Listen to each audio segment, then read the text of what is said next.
Good morning class. कैसे हैं आप लोग? और आशा करते हैं कि आज आप लोगों ने जो मेरा 2 वीडियो देखा है और उसमें जो आप लोगों के द्वारा जो मुझे प्यार दिया गया, ये हमारे लिए एक सराहनीय पहल है।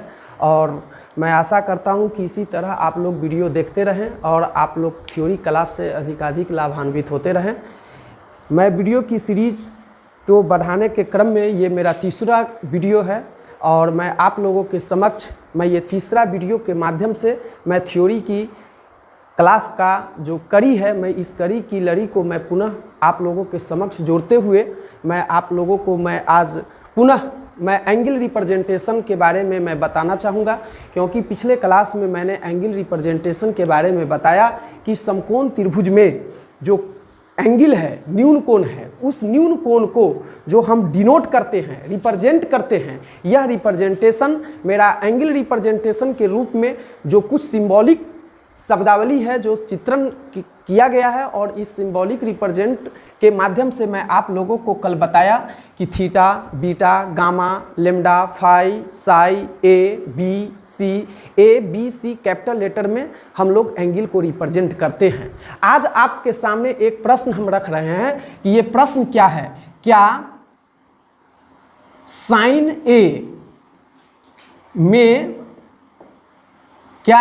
ए में साइन का ए के साथ गुना है? ये आपके प्रश्न जब बुक खोलेंगे, एनसीईआरटी का बुक बनाएंगे, तो वहां पर आपको ऑब्जेक्टिव क्वेश्चन के रूप में देखने को मिलेगा कि साइन का ए के साथ गुना है या नहीं।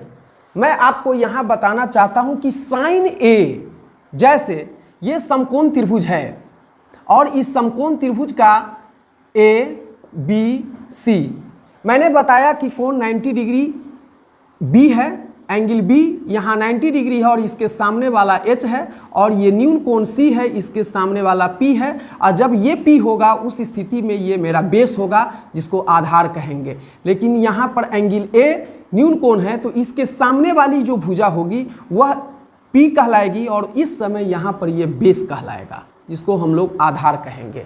तो यहाँ से इसकी निष्पत्तियाँ अगर हमको निकालना पड़े तो हम लिखेंगे sign A, cos A, ten ए। तो क्या साइन में ए से गुना है? तो हम किसी भी सूरत में इसको हम लोग ये बताएंगे कि ये साइन में ए से गुना नहीं है, ये साइन में ए से गुना नहीं किया गया है। अतः ये अपने आप में ये एक अभिन्न पार्ट है। जिस तरह इंसान जन्म लेता है और जन्म लेने के बाद उसके चेहरा को देखने के बाद बताया जाता है कि ये इसका नाम राम है, इसका नाम मोहन है, इसका नाम सोहन है, ए बी सी डी कुछ भी हो। लेकिन अगर सिर्फ चेहरे को, गर्दन के पार्ट को यदि यहाँ से काट कर हटा दिया जाए तो ये बात बताना मुश्किल पड़ जाएगा कि यह चेहरा, यह शरीर राम का था, श्याम का था, मोहन का था, सोहन का था, ये नहीं बता सकते हैं। उसी तरह जैसे ये साइन है, अगर साइन में हम अल्फा लगा दे तो इसको साइन अल्फा कहेंगे, लेकिन इसी में साइन बीटा लगा दे तो इसको साइन बीटा कहेंगे, इसी में साइन फाई कहेंगे, इसी को हम लोग साइन इसी को अगर लेम्डा लगा दे तो लेम्डा कहेंगे, इसी को साइन हम साई कहेंगे, इसी को हम लोग साइन सी कहेंगे। ये अपने आप में sine alpha, sine beta, sine phi, sine lambda, sine psi, sine xi, ये सारे के सारे अलग अलग हैं। ये सारे के सारे अपने अलग अलग मुंडी लेकर अलग अलग दिखने में आपको ये अलग अलग जाति के हैं। यहाँ पर साइन कभी भी गुना के रूप में, प्रोडक्ट के रूप में नहीं दिया गया है। यह एक अलग जाति की है, यह एक अपने आप में अलग जाति है। इसकी जाति सब में एक रूपता नहीं है, सभी में विषम रूपता देखने को मिल रहा है। हम प्रत्येक कोण के लिए हम निष्पत्तियां ज्ञात कर सकते हैं। जैसे अगर यहाँ पर कोण का मान अल्फा है, एक समकोण त्रिभुज मैंने लिया, अगर यहाँ पर कोण बी है, अगर ये है और ये सी है और कोण बी 90 डिग्री है तो ये मेरा कर्ण हुआ, ये मेरा लंब हुआ और ये मेरा आधार हुआ। अगर यहाँ पर कोण सी को यदि हम अल्फा अगर सूचित कर दे और इस न्यून कोण को यदि हम थीटा सूचित कर दे तो हम इस थीटा वाले कोण के लिए भी सारी निष्पत्तियां ज्ञात कर सकते हैं। Sine theta, cos theta, tan theta, cot theta, sec theta और कॉसेक थीटा। इस कोण के लिए भी ये 6 निष्पत्तियां होगी और यहां पर जो अल्फा दिया हुआ है इस कोण के लिए भी होंगे जो sine alpha, cos alpha, tan alpha, tan cot beta, sec beta और कॉसेक बीटा।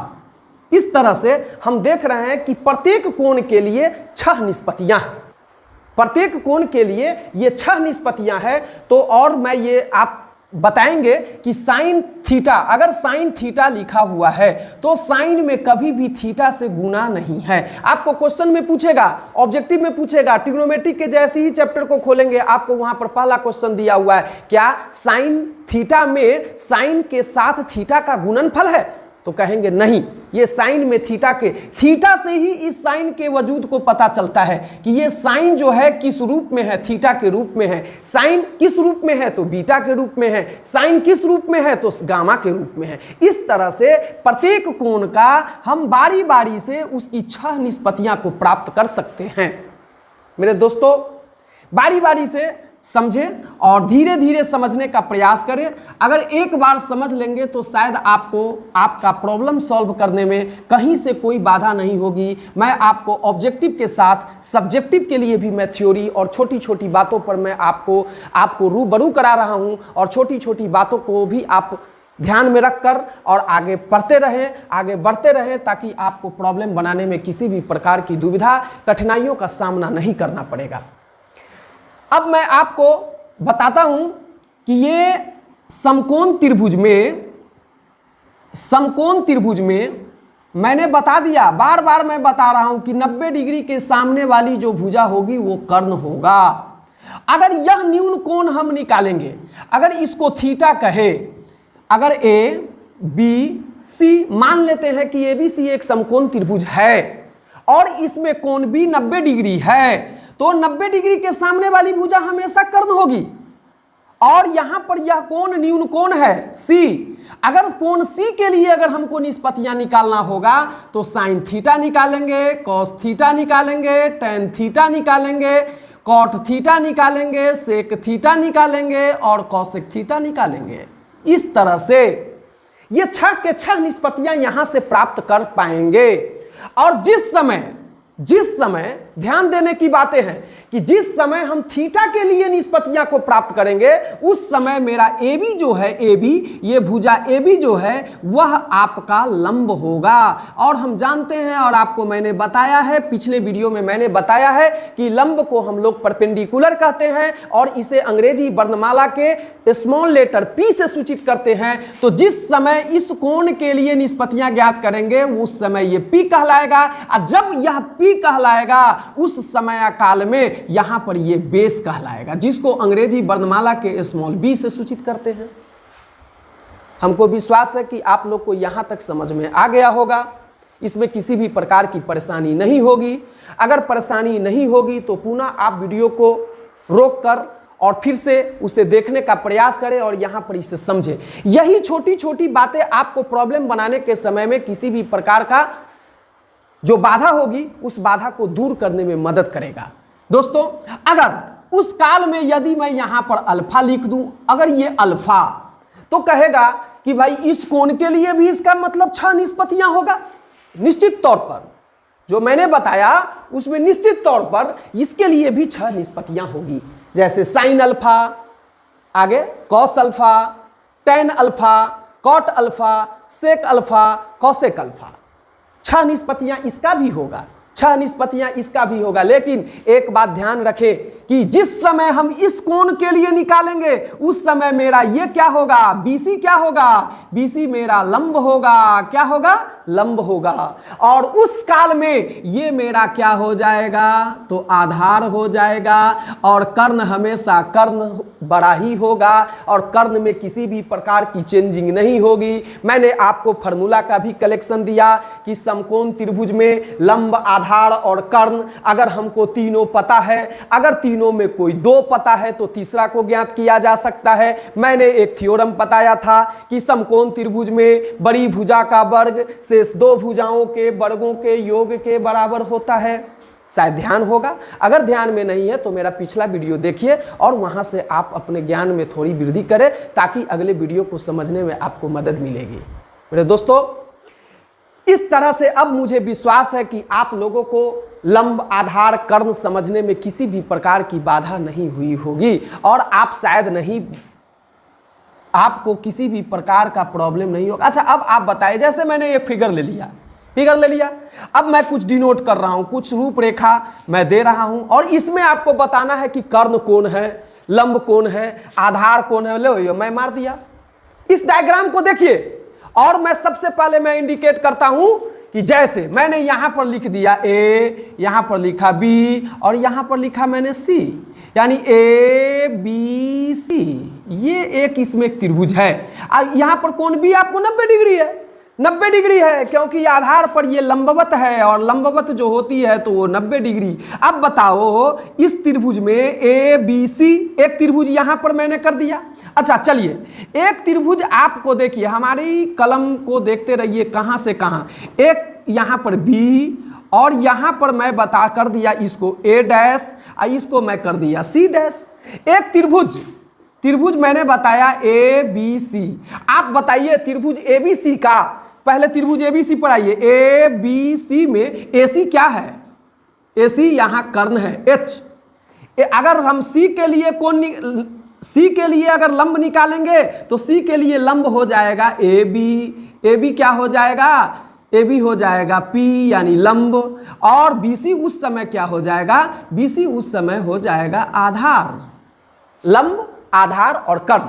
लेकिन एक त्रिभुज मैंने अभी आपको बताया है, यहां पर लिख रहे हैं त्रिभुज ए डैश बी सी डैश। क्या लिखे, त्रिभुज ए डैश बी सी डैश। यहां पर भी 90 डिग्री बनता है तो 90 डिग्री है। अब बताओ कि इस समय ए डैश बी सी डैश की स्थिति में मेरा कर्ण क्या होगा, कर्ण बताए क्या होगा, कर्ण का नामकरण क्या होगा। कोण 90 डिग्री है तो 90 डिग्री के सामने वाली भुजा मेरा क्या है, ए डैश सी डैश। 90 डिग्री के सामने वाली भुजा है ए डैश सी डैश, इसका मतलब कर्ण मेरा हो गया ए डैश सी डैश, हो गया। अच्छा, ए डैश, अगर ए डैश यहां पर न्यून कोण हो गया और सी डैश न्यून कोण हो गया, तो ए डैश के लिए लंब कोण होगा, ए डैश के लिए लंब कोण होगा, ए डैश के लिए लंब क्या होगा, बी सी डैश। लंब क्या होगा, बी सी डैश।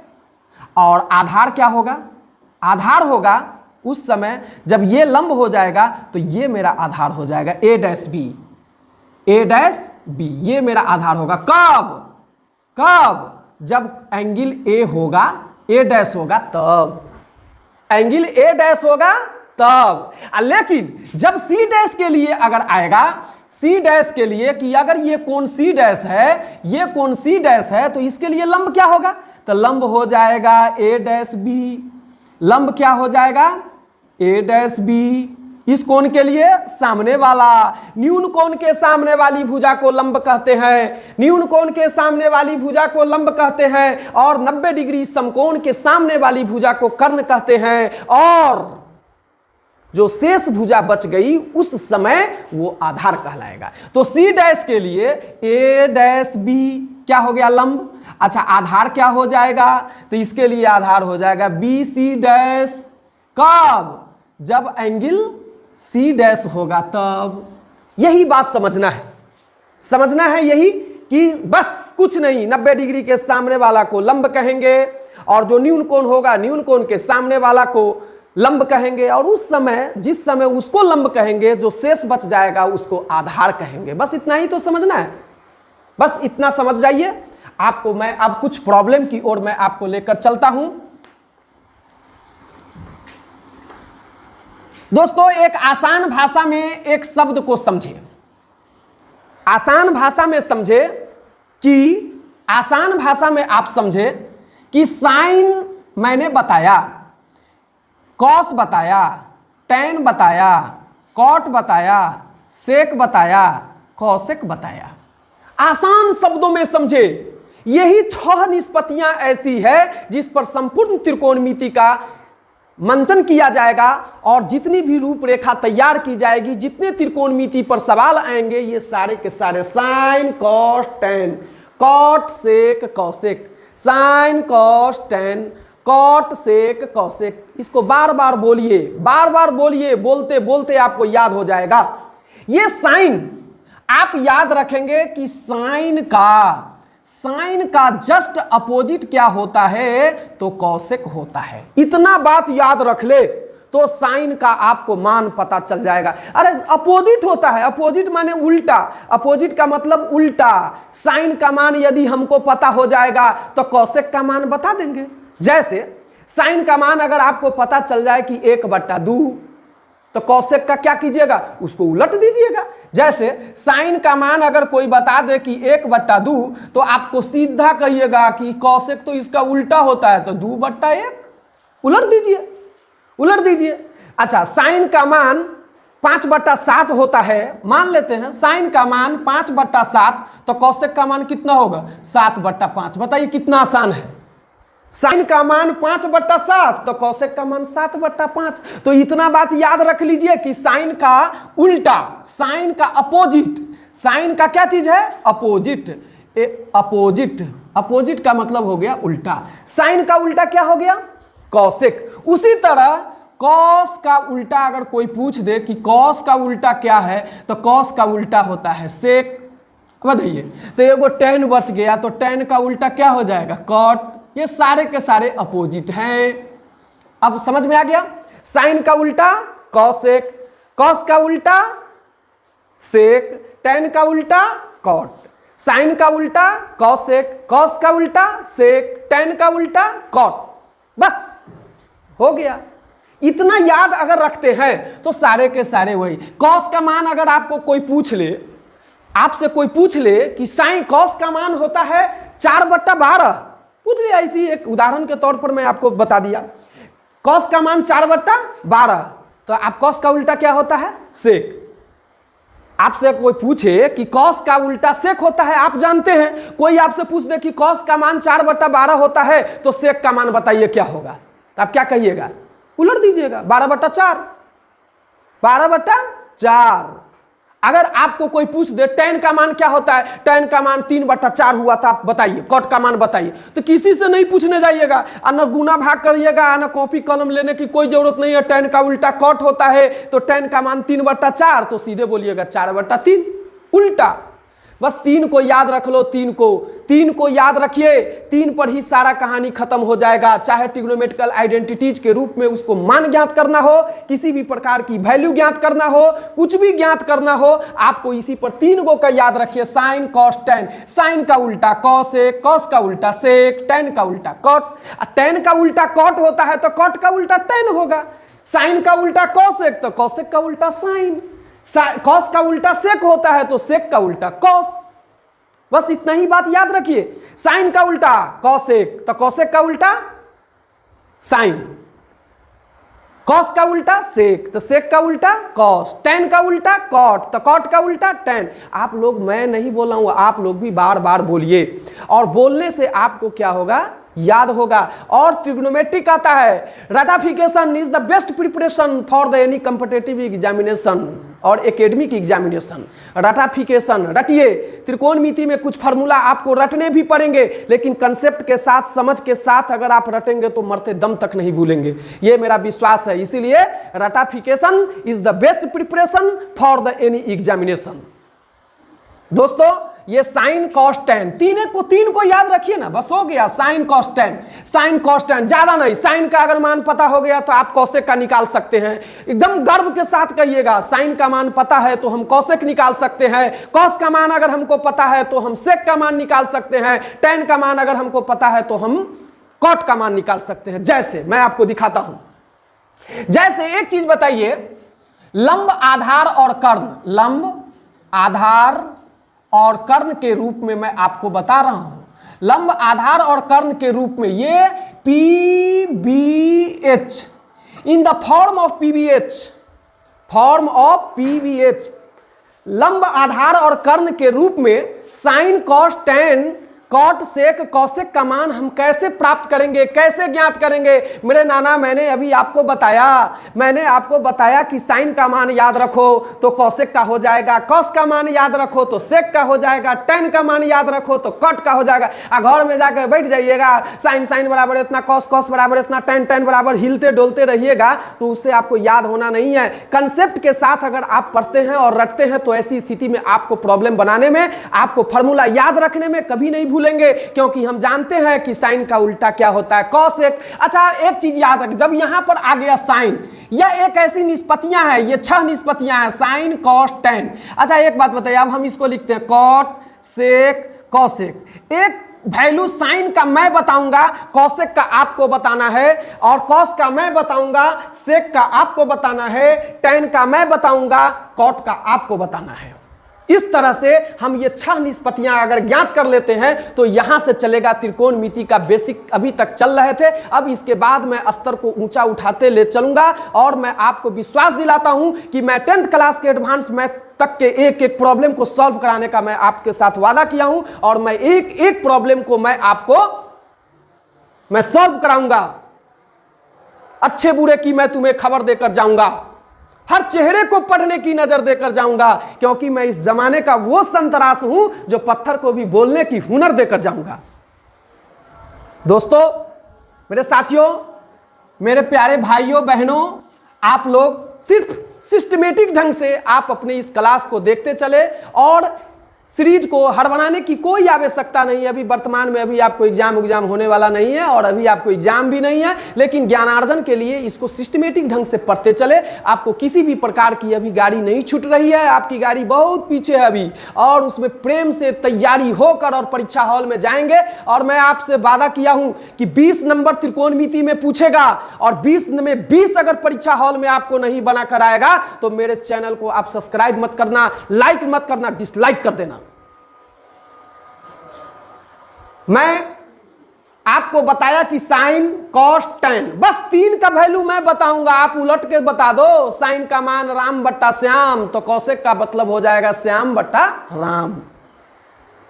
अगर मैं साइन का बताया राम बट्टा श्याम, तो कौशिक का हो जाएगा श्याम बट्टा राम। राम का वैल्यू हाथी बट्टा घोड़ा, तो कौशिक का क्या होगा, घोड़ा बट्टा हाथी। बस उलट देना है यार, उल्टा उल्टी करो, उल्टा उल्टी करो, बस अपने आप प्रॉब्लम खत्म हो जाएगा। त्रिकोणमिति कुछ है नहीं। चलिए, मैं आपको बताया कि जैसे ये समकोण त्रिभुज है, ठीक, अच्छी बात है, बहुत अच्छी बात है, ये आप तो अब जान गए होंगे। ए बी सी, यहां पर ये बी 90 डिग्री है, मैंने बता दिया। अगर ये बता दिया कि ये कर्ण है, ये पी लंब है, और ये आधार है, ये आधार है, तो लंब आधार और कर्ण के रूप में, लंब आधार और कर्ण के रूप में साइन का मान क्या होगा, कॉस का मान क्या होगा, और टेन का मान क्या होगा, जानते हो? इसका मान मैं आपको याद करने के लिए मैं एक छोटा सा ट्रिक मैं आपको बता रहा हूं, जो आप शायद न भूलेंगे। इसके लिए ऐसा ये ट्रिक पर आप अपने गणित की शाखा को आप मजबूत करने का प्रयास मत कीजिएगा, लेकिन याद करने के लिए मैं आपको बताता हूं। जैसे ये है पंडित बद्री प्रसाद, पंडित बद्री प्रसाद, पंडित बद्री प्रसाद क्या चीज, तो हर हर बोल, क्या बोल, हर हर बोल, बोल बोलो भाई बोलो, पंडित बद्री प्रसाद हर हर बोल। बस ये 3 शब्द है, पंडित बद्री प्रसाद, आहा पंडित जी है तो हर हर बोल, क्या बोल, हर हर बोल। अब मैं आपको, अगर ये याद रखते हैं कि पंडित बद्री प्रसाद हर हर बोल, तो इससे आपको शायद फॉर्मूला प्राप्त हो जाएगा।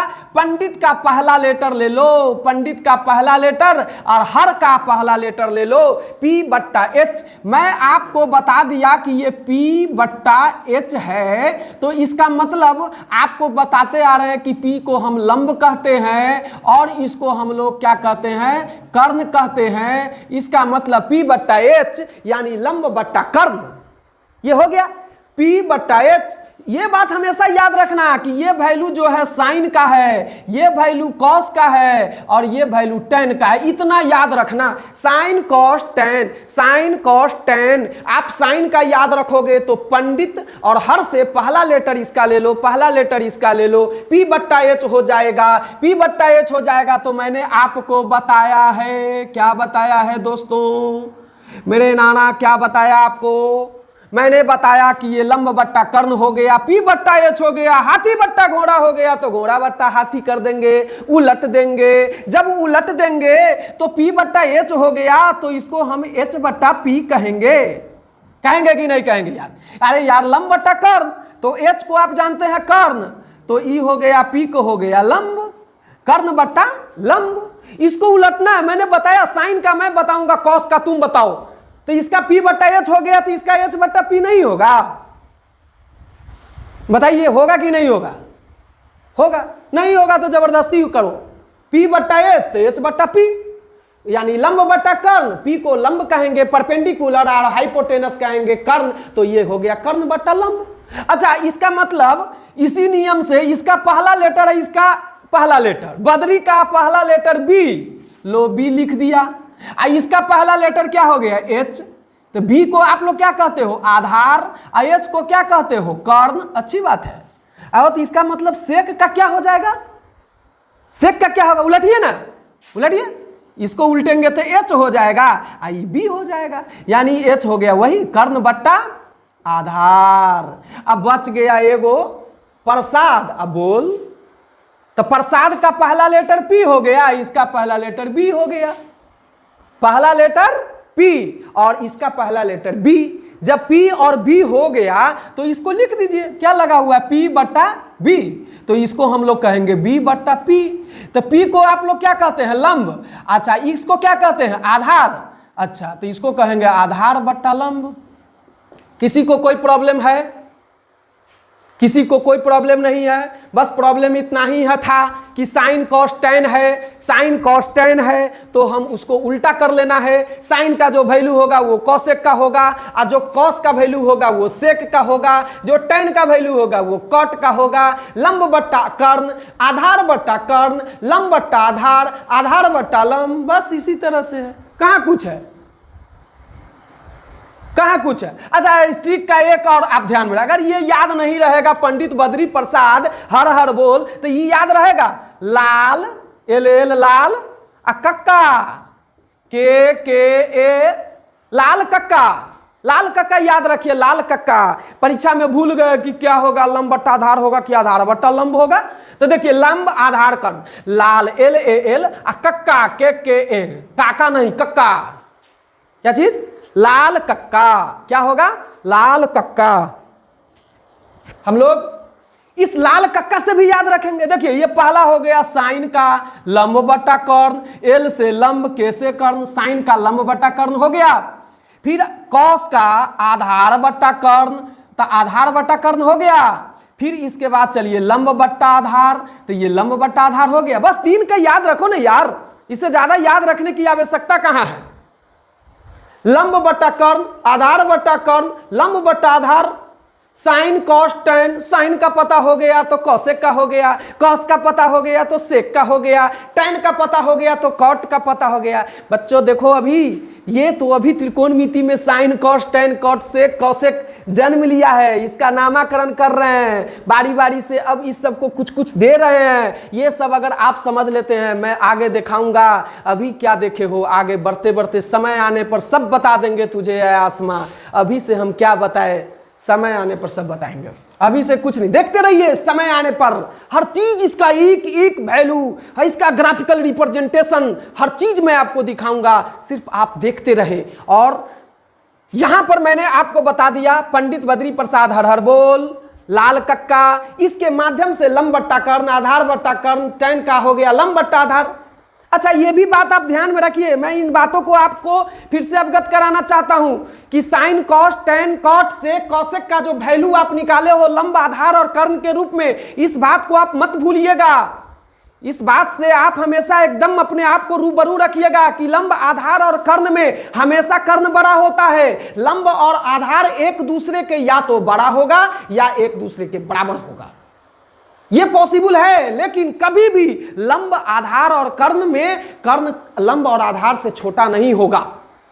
इंडिविजुअल वैल्यू, लंब का मान कर्ण से छोटा होगा, आधार का मान कर्ण से छोटा होगा। अब चलते हैं, ये बात मैंने आपको इसलिए बताया कि इस कंसेप्ट के आधार पर आपको एक प्रश्न मैं देता हूं कि निम्न में कौन सा कथन सत्य है। मैं आपको कहीं, मैं अलग से नहीं कुछ बता रहा हूं, ये सारे प्रॉब्लम आपको आएंगे किताब में, एनसीईआरटी के जब बुक बनाएंगे तो वहां पर देखने को मिलेगा, मिलेगा ही मिलेगा। जैसे ऑब्जेक्टिव में क्वेश्चन रहेगा, निम्न में साइन के लिए कौन सा कथन सत्य है। देखिए ऐसा क्वेश्चन अगर पूछते, निम्न में साइन के लिए कौन सा कथन सत्य है। अच्छा जानते हो, इसका ऑप्शन दे देगा ए के रूप में दे देगा 5/3, बी में दे देगा 4 गुना दे देगा, ऐसा 4 गुना 6, सी में दे देगा 5/7 और डी में देगा इनमें से कोई नहीं।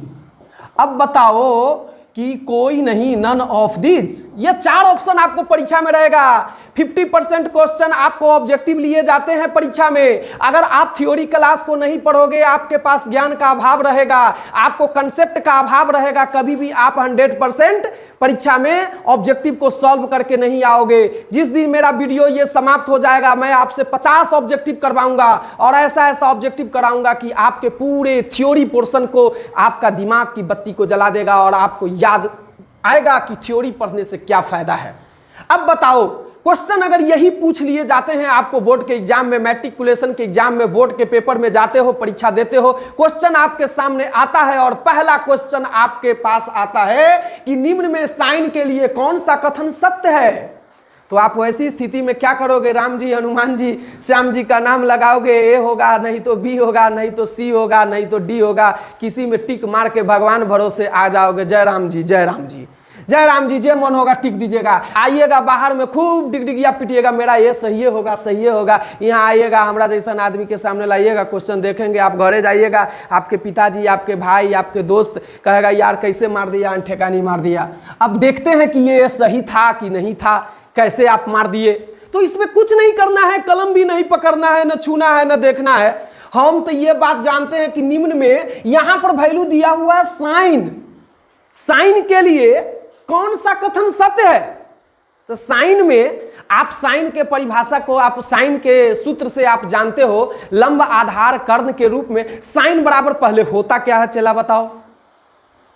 साइन का क्या होता है? लंब, आधार और कर्ण के रूप में साइन का वैल्यू क्या होता है? साइन का क्या मान होता है? नहीं याद है तो लाल कक्का याद है, लाल ऊपर में कक्का नीचे, पंडित बद्री प्रसाद हर हर बोल, मैंने बताया। उससे भी नहीं याद है, आपको सवाल को बताते बनाते बनाते बनाते आपको याद रहेगा कि साइन बराबर लंब बट्टा कर्ण होता है।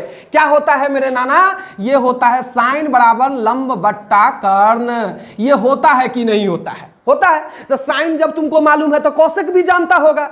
मेरे नाना ये बताओ, लंब बट्टा कर्ण, ऊपर में है लंब, नीचे में है कर्ण। तो अब बताओ, ऊपर में लंब, नीचे में कर्ण, तो ऊपर छोटा होगा कि बड़ा होगा? नीचे वाला से। ऊपर में हमेशा नीचे वाला से क्या होगा? छोटा होगा। ऊपर में छोटा होगा और यहां पर बड़ा होगा। अब हम देखते हैं कि लंब बट्टा कर्ण, क्योंकि हम जानते हैं कि लंब छोटा होता है कर्ण से। साइन का परिभाषा सूत्र है लंब बट्टा कर्ण, लंब बट्टा कर्ण, लंब बट्टा कर्ण। लंब छोटा होगा कर्ण से, यानी ऊपर में छोटा, नीचे में बड़ा। क्या होगा? ऊपर में छोटा, नीचे में बड़ा। अब बताओ, ऊपर में छोटा है और नीचे में बड़ा है, तो ये तो चला गया दोस्त। कट गया कि नहीं कट गया? कट गया। अच्छा, 4 गुना 6, बताइए, ये अलग अलग दे दिया, तो इसी ही देखने ही से ही चला गया। ये गुना के रूप में नहीं होता है, इसमें भाग के रूप में होता है। ये भी कट गया। अब बच गया या तो ये होगा नहीं तो डी होगा, या तो सी होगा नहीं तो डी होगा। अब बताओ सी ऊपर में छोटा है नीचे से कि नहीं है? तो हम तो देख रहे हैं कि नीचे में बड़ा है ऊपर में छोटा है, ऊपर में छोटा है नीचे में बड़ा है, इसका मतलब ये सही होगा। और यहां पर ये तो इनमें से कोई नहीं, यानी जब हो ही गया तो इनमें से कोई नहीं का तो कोई मतलब ही नहीं रखता है। इस तरह से ये मेरा ऑप्शन सही होगा। इस तरह से सारे निष्पत्तियों पर लागू होता है, साइन पर होगा, कॉस पर होगा, टेन पर होगा, सेक पर होगा, कॉसेक पर होगा। इस तरह से हम लोग प्रॉब्लम को भी बनाएंगे। आपका ऑब्जेक्टिव आएगा, 50% आपको क्वेश्चन पूछा जाता है, 50 में 50 अगर आप ऑब्जेक्टिव से लाते हैं, लाओगे 50 में 50 अगर आपका ऑब्जेक्टिव आएगा, OMR सीट से उसका परीक्षा होता है, OMR रीडर पर अगर आप 10 बनाओगे तो 10 ही आएगा, 40 बनाओगे 40 आएगा, 50 के 50 बनाओगे तो 50 में 50 आएगा। ऑब्जेक्टिव आप 5 से 10 मिनट, आधे घंटे के आधा घंटा के अंदर में आप 50 के 50 ऑब्जेक्टिव सही कर सकते हो।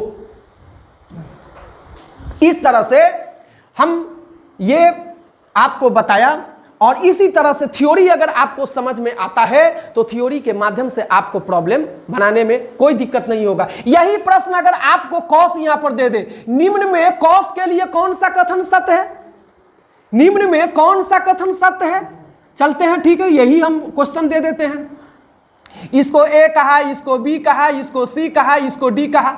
अरे भाई वाह, आप तो जानते हो, इतना तो जानना पड़ेगा कि ये आधार बट्टा कर्ण होता है सॉरी, कॉस आधार बट्टा कर्ण होता है, ये भी बात आप जानते हो। कर्ण जो है, कर्ण से आधार जो होगा वो कर्ण से हमेशा छोटा होगा, तो ये भी गया, ऊपर में छोटा नीचे में बड़ा, ये भी गया।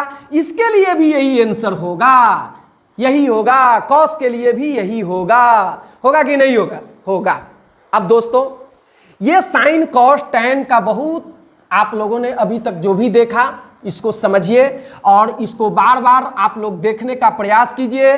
संभव हो सके तो आप इसको रटिए, क्योंकि मैंने आपको बताया है कि रटना भी विद्या के लिए एक बहुत बड़ी भाग होता है। रटना भी आपकी तैयारी का एक अभिन्न अंग होता है। रटेंगे नहीं, रटंत विद्या घुष्टंत कुश्ती। विद्या को जितना आप रटोगे, कुश्ती को जितना घसीटोगे, उसी में आपकी तैयारी आपको एक चरम सीमा पर ले जाएगा। और शायद मैथमेटिक्स में, त्रिकोणमिति में 20 में 20।